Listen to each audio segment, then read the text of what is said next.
What is the scariest, trust your gut feeling you felt before and glad you did so? I got an absolutely gut-twisting nauseating feeling and waited a few seconds before driving through the green light. Two pickup trucks slammed into each other and would have crushed me on my motorcycle. I was once walking down a street at night and randomly thought to myself, yikes, I'm going to get mugged. I ignored the feeling. Got mugged. In high school, my best friend and I were hanging out and drinking with this group of a few guys that we had known for a while. When it was time for us to go home for curfew, they told us they would walk with us. The fastest way was across a creek bed and down under an overpass, and we had gone that way a million times before. I had a really bad feeling about walking that way that night. I had brand new white shoes on, so I used that as my reason for wanting to walk the long way on public streets.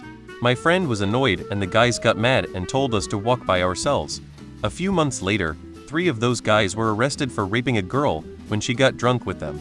I don't know if anything really would have happened that night, but I do remember being really scared for no apparent reason. Not me, my grandfather.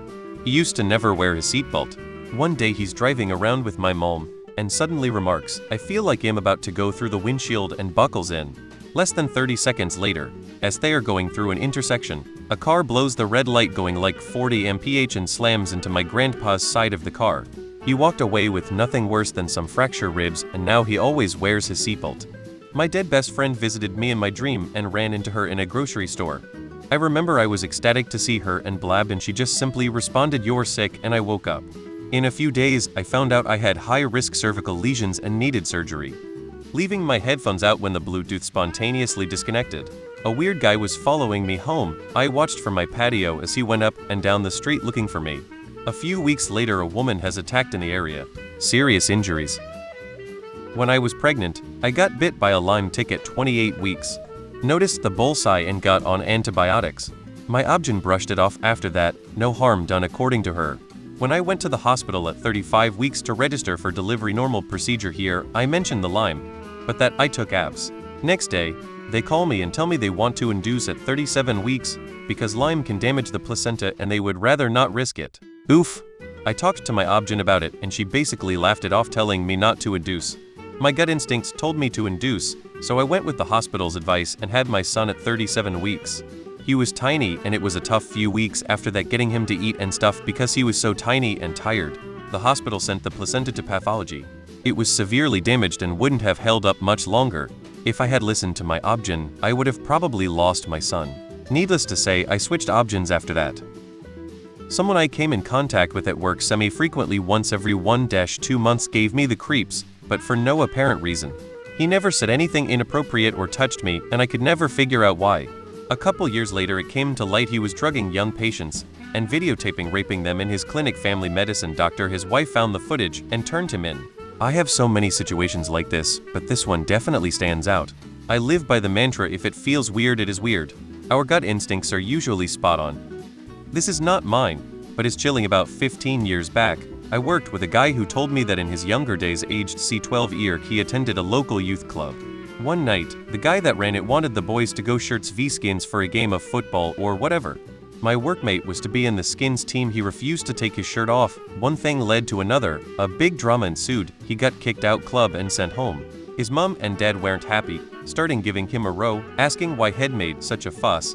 He said he wasn't comfortable taking his top off in front of the youth leader, as there was just something about the guy. A few years later, the youth leader, Thomas Hamilton, brutally murdered 16 children and their teacher in Dumbling Primary School. Not my feeling, but my mom's. A few weeks ago, she works near me and also lives near me and was going home at lunch to meet a plumber and offered to drive me to my house so I could let my dog out.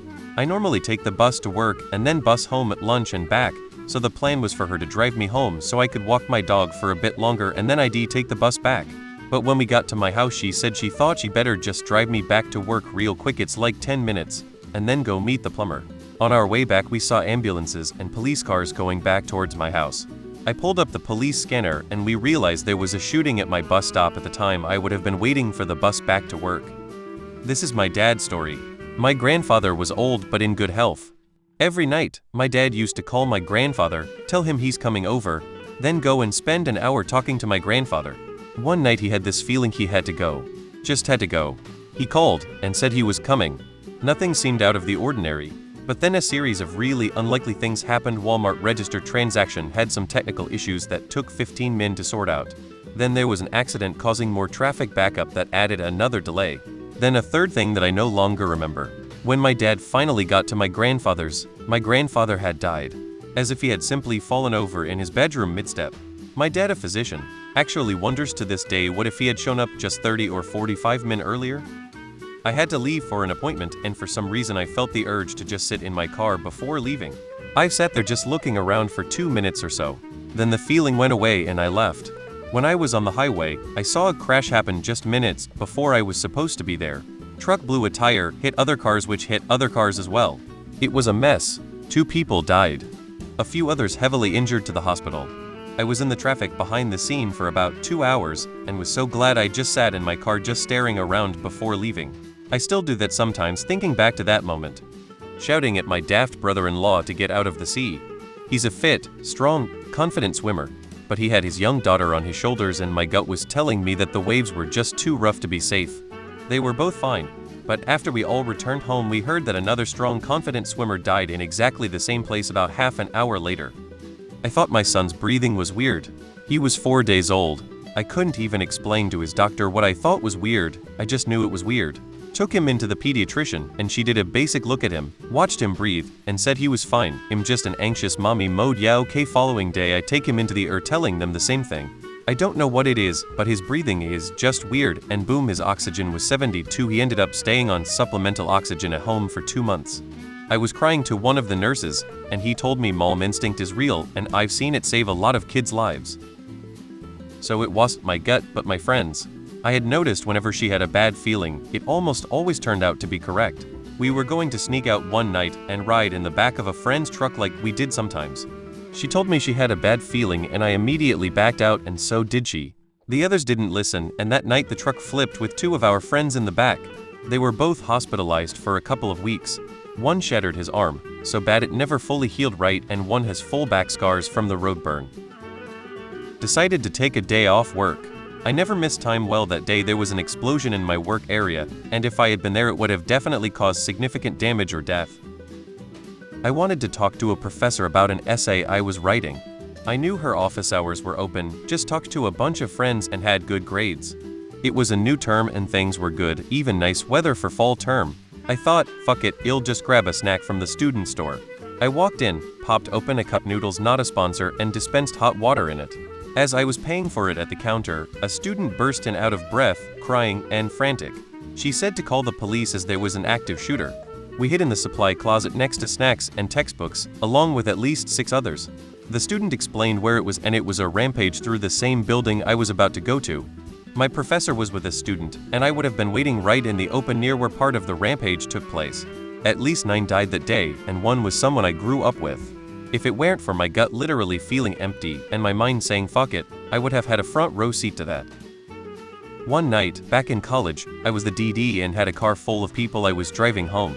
The light turned yellow, and I briefly contemplated punching the gas and going through the light.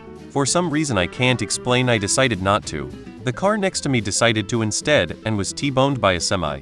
Had I run that light, I may have died and killed a car full of people. I was driving a very remote road in rural Australia. No streetlights, dead straight, pitch black, no other people for 100 kilometers. It was between Burketown and Julia Creek in far north Queensland. The song Can't Stop by the Red Hot Chili Peppers was playing, and it repeated stop 3 times halfway through the song. I thought how fucking weird for Bluetooth to be messing around after it's been perfect for the last 8 hours of driving. But as I finished that thought, I had a feeling there was something more to it. So I slowed right down. I must have got to about 60 km/h when a herd of donkeys wandered onto the road. Had I been going the 120 km, I would have hit them no doubt, and very likely been in quite a decent accident. I was going just slow enough to navigate them, and ended up having to swerve onto the side of the road, which is just dirt. Any faster the car would have skidded and likely rolled. No cell phone signal and literally no one else around. Every time I hear that song, and particularly where it repeated, I get a wicked shiver and can only think if I hadn't slowed down it could have been a very poor outcome. One of my friends from high school who I kept in contact with had her partner's good friend living with them. I couldn't pick what it was, but the guy made me uneasy. I just couldn't shake the feeling. I told her, but she dismissed me. I stopped going to their house. A year or so later it came out he was sodomizing her 6-yo. He totally fucked up her insides. She's now 16 or so and still has issues with spontaneous pooping.